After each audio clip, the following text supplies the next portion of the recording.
factor procesos académicos es quizá uno de los factores más extensos dentro de la dinámica del proceso de autoevaluación y quizá el que muestra lo que señalaba alguien quien expuso anteriormente como la dinámica de lo que uno podría concretar de la perspectiva pedagógica en líneas generales. Bueno, un primer aspecto importante que se nos indaga tiene que ver con cuáles son las políticas académicas. Las políticas académicas están consignadas en el PEI institucional y ustedes las pueden encontrar allí y podemos encontrar que hay unas políticas que están relacionadas con el desempeño académico de los estudiantes, con la vinculación de los estudiantes, profesores y egresados al análisis, evaluación y renovación de los programas y los procesos de la universidad, con un propósito central como es la disminución de la deserción estudiantil y los niveles de retención y eficiencia interna, la promoción de proyectos académicos interfacultades que favorezcan los procesos interdisciplinarios y transdisciplinarios y el fomento de la lectura y la escritura en la universidad. La consolidación de espacios formativos que articulen las funciones misionales de la universidad, el fortalecimiento de los cursos de contexto, el impulso a la flexibilidad de los planes de estudio de los programas de pregrado y posgrado que ofrece la universidad, la consolidación del sistema de fortalecimiento de la calidad, el afianzamiento de la universidad en distintos campos de conocimiento a través de la ampliación de la oferta académica de los programas de pregrado, posgrado y en las modalidades presencial y virtual. La creación de una línea de investigación y experimentación pedagógica, el fomento de un alto nivel de suficiencia en una segunda lengua en estudiantes y docentes, el fortalecimiento de de un cuerpo docente de alta calidad y la provisión de los recursos necesarios para el desarrollo de acciones académicas de alta calidad. Otro aspecto que nos exigen, además de señalar cuáles son las políticas, es si la universidad tiene unas instancias de discusión. Nosotros en el proceso de autoevaluación consideramos que las instancias de discusión fundamentales de la universidad son los comités de autoevaluación, los consejos de facultad que han introducido unas discusiones de carácter académico, sobre todo en los últimos tiempos, el consejo académico, el consejo superior y una instancia fundamental en la dinámica ya de una concreción más específica, los comités de carrera. Desde luego, en la revisión que hicimos para esta presentación, también encontramos que la universidad recientemente ha configurado comités ad hoc en los cuales se discuten y además de discutir, se elaboran trabajos muy específicos con la participación de profesores, estudiantes y directivos. Otra pregunta esencial que nos hacen tiene que ver con la formación integral, pero es importante, antes de señalar qué entiende la universidad por la formación integral, ubicar un aspecto que para la universidad es importante y es que el currículo que la universidad de alguna manera ha venido proponiendo y ha venido construyendo es un currículo integrado. Y este punto es esencial para comprender cuál es la importancia de la de la formación integral. Para la construcción de ese currículo integrado, hemos hecho en la universidad un diseño particular que tiene que ver con los discursos, las actuaciones de los agentes y los contextos. Para ubicarnos, los profesores saben, y los directivos, que en relación con los discursos nos ocupamos de desglosar lo que es el campo de estudio de cada programa o cada carrera. Las actuaciones de los agentes hacen referencia a los desempeños.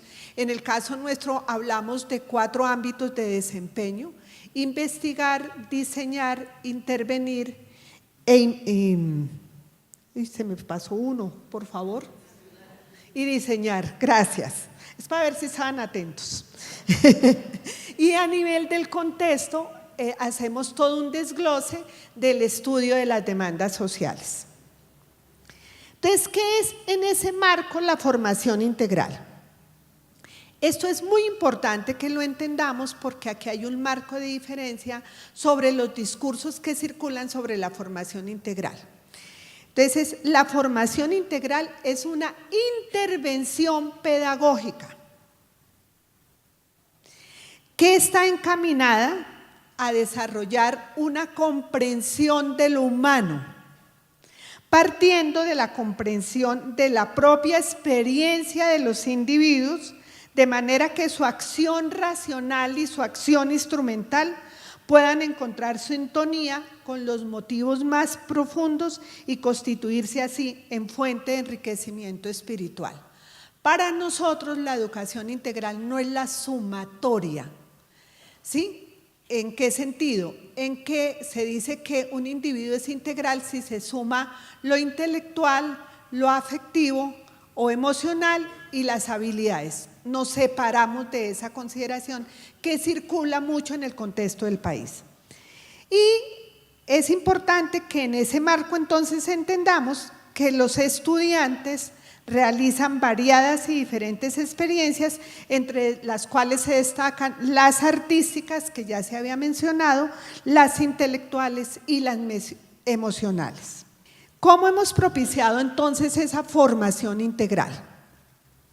Con la introducción de diferentes dispositivos pedagógicos, con los ámbitos de desempeño que ya mencioné, con la inclusión de 3 cursos de contexto, con prácticas o pasantías que dinamizan los programas, con las semanas académicas que también dinamizan los programas y las facultades, con las temporadas artísticas, con las muestras de proyectos integrados y de semilleros de investigación, con actividades artísticas específicas a las cuales se vinculan los estudiantes y con actividades de salud y mejoramiento de la calidad de vida.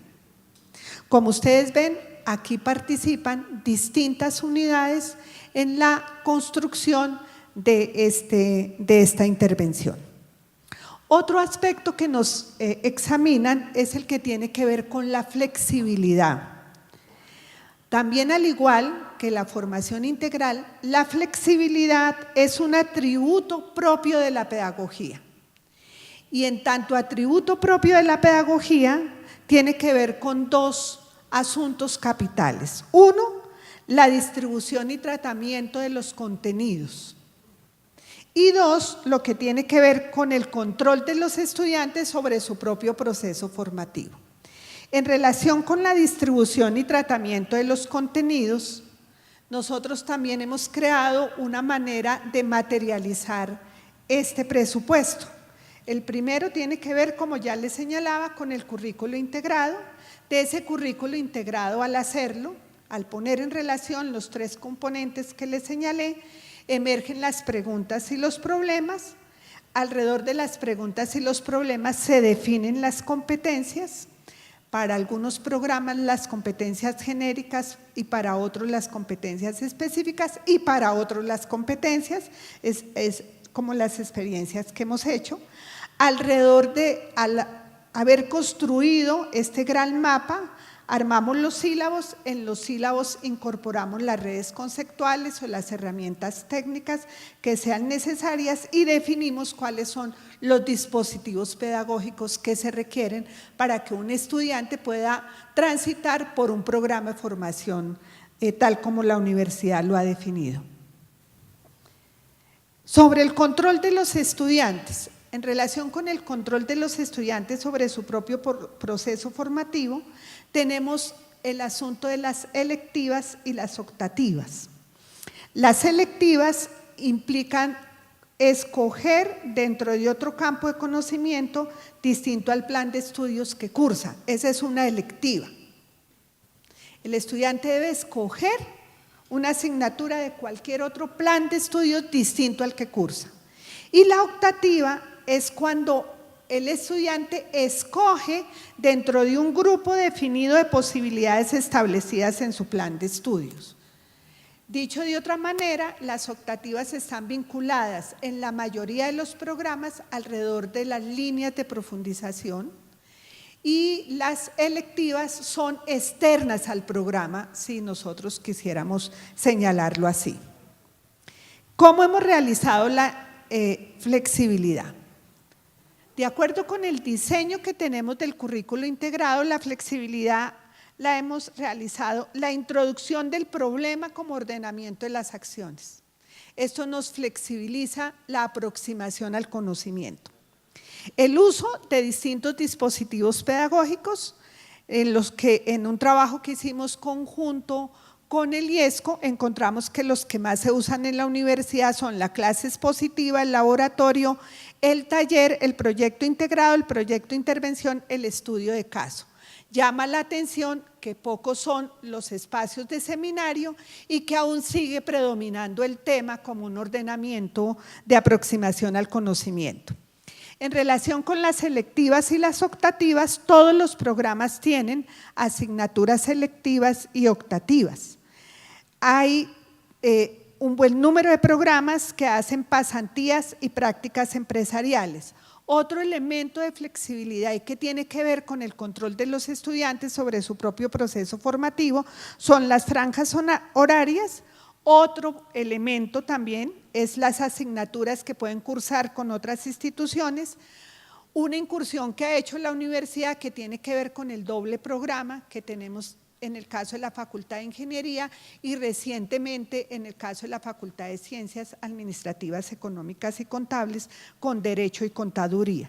Y las opciones de grado que, como ya ustedes vieron en la exposición anterior, tienen distintas posibilidades para los estudiantes. Otro punto que nos indagan es el de la interdisciplinariedad. Aquí en el proceso de autoevaluación hicimos un esfuerzo para intentar categorizar. Entonces, un primer elemento que tenemos es que la interdisciplinariedad es introducida en la universidad dentro de una estructura orgánica del programa y que tiene que ver con la inclusión de distintas disciplinas en el campo de estudio. Entonces tenemos que los programas introducen matemáticas, derecho, estadística, química, lingüística, dependiendo de la particularidad del programa. También encontramos la interdisciplinariedad expresada en la conjunción de dos o más disciplinas para crear un nuevo campo. Entonces hay programas que introducen esta idea de interdisciplinariedad cuando articulan espacios como sociolingüística, gestión y finanzas, semiótica y pragmática, y un caso particular con los posgrados, como por ejemplo el posgrado en investigación en problemas sociales contemporáneos o el posgrado en sistemas humanos, por ejemplo. Otra manera de expresar la interdisciplinariedad está en la interrelación de dos o más disciplinas para resolver un problema que las atañe. Si uno mira juiciosamente los discursos sobre la interdisciplinariedad, este es el que más se acercaría a la condición de interdisciplinariedad. Y nosotros ubicamos una manera de concretarlo en los proyectos integrados y los proyectos de intervención. Y una articulación de categorías, instrumentos y métodos de trabajo en, valga la redundancia, en trabajos de campo específicos que hacen los programas, sobre todo cuando hacen laboratorios sociales o cuando hacen observaciones muy específicas. Bueno, otro aspecto por el cual nos indagan tiene que ver con los mecanismos de evaluación y actualización de los currículos. Los programas tienen dos maneras de evaluar particulares. Uno, dentro de todo el sistema de evaluación, que tiene que ver para el caso de la acreditación con los factores y para el caso de las renovaciones de los registros calificados con las condiciones de calidad exigidas. Pero los programas, cuando han requerido hacer ajustes o modificaciones a su currículo, hacemos una evaluación curricular. Y para hacer esa evaluación curricular tenemos en cuenta los siguientes aspectos: los discursos, los flujos organizacionales y materiales y las prácticas. Y ustedes ven ahí que esa matriz que está ordenada de la misma manera, teniendo en cuenta los discursos, los flujos y las prácticas, nos indaga entonces por unas preguntas que nos ordenan el examen de ese currículo, unos indicadores, cómo es que vamos a describir esos ámbitos de los discursos, cuáles son las fuentes de información, cuáles son los instrumentos que se pueden usar y cuáles son los responsables. En el proceso que estamos adelantando, tenemos ya un cuadro para mostrar a los pares donde mostramos cuáles han sido los ajustes curriculares en el periodo evaluado y cómo ha sido materializado este instrumento. Otro punto fundamental que nos indagan tiene que ver con la segunda lengua. Entonces, para la presentación de la segunda lengua establecimos cómo este asunto aparece en el régimen académico, particularmente en el artículo 2, y cómo en la resolución 7 de 2016 se exige a los estudiantes de pregrado el dominio de una segunda lengua, es la anterior, y para los estudiantes de posgrado también se exige con esta resolución más reciente, la de 2016, el dominio de una segunda lengua. Pero el programa de lo que ha establecido el Departamento de Lenguas propicia, además de esto que está en la normatividad, clubes de conversación, cafés interculturales, talleres y todo lo que propicia en la dinámica con los estudiantes. Quisiéramos exponer más, pero ustedes saben que tenemos 20 minutos y creo que ya me estoy pasando. El otro punto que nos exigen tiene que ver con el uso de las TIC. Para el uso de las TIC es importante reconocer que la universidad ha creado dos instancias.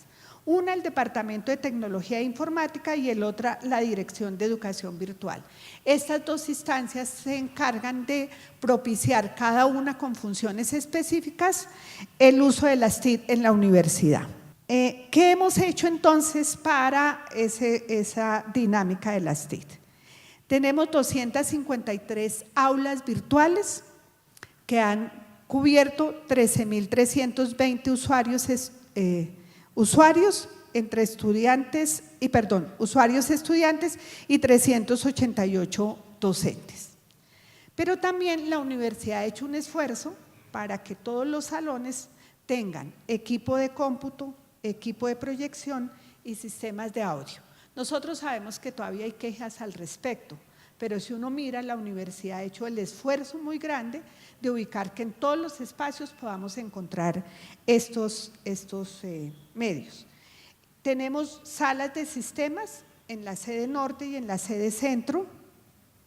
Laboratorios, como bien lo señalaban, es muy importante. Yo siempre que vienen, qué pena que diga yo, los pares, yo creo que es importante que nosotros reconozcamos con gran orgullo que tenemos los mejores laboratorios que se puede decir que tiene el país. Y eso es motivo también de mostrarlo uno con orgullo. Y por eso, en ese sentido, los laboratorios tienen herramientas digitales y herramientas para la simulación, que esto es fundamental para ofrecer un proceso de calidad en la formación de los estudiantes. Tenemos bases de datos, tanto en la biblioteca como en los distintos programas, software especializado. Hasta el momento en que se hizo el informe, la plataforma, ¿cómo se pronuncia? Moodle, gracias. Y los procesos de formación que se le han realizado a 273 profesores en el manejo de las TICs. Otra condición que nos exige tiene que ver con la pertinencia social y relevancia académica. La anterior tenía que ver con todas las políticas académicas. Para la pertinencia social y la relevancia académica, que este es otro de los puntos fundamentales de la universidad hace en la construcción de los PAD, pero también en la construcción de los proyectos de las facultades, un estudio de demandas sociales. Y ese estudio de demandas sociales es el que nos permiten derivar las competencias, nos permiten derivar las líneas de profundización o de investigación, pero también nos permiten derivar los campos de problematización para los proyectos de interacción social. Entonces, los programas son muy fuertes en los estudios de demandas sociales y ahí tenemos evidencias muy concretas de las dinámicas de cómo hemos logrado esta articulación. Bueno, otra indagación que nos hacen dentro de esta segunda característica es cuál es la relación de los programas y los estudiantes con la investigación, concretamente con la formación en investigación.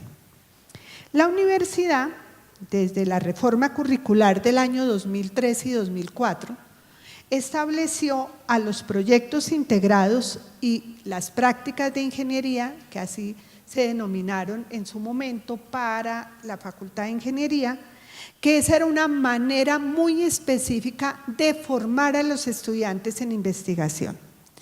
Entonces, ¿qué es un proyecto integrado? Porque esto se ha prestado para muchas, prácticas, pero también para muchas interpretaciones.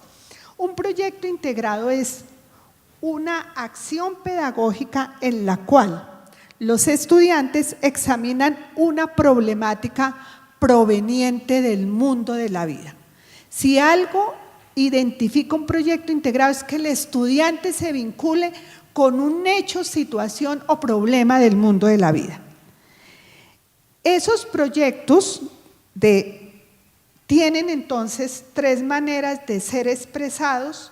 Uno es el proyecto de intervención, que tiene un matiz donde el estudiante, además de examinar ese problema del mundo de la vida, actúa sobre él para establecerle una solución, una respuesta. Esta expresión de los proyectos de intervención se hace fundamentalmente en las especializaciones. Tenemos excelentes ejemplos de las especializaciones de contaduría. Proyectos de investigación específicos que se hacen exclusivamente en los posgrados y proyectos de grado que se hacen en los pregrados, además de los proyectos integrados.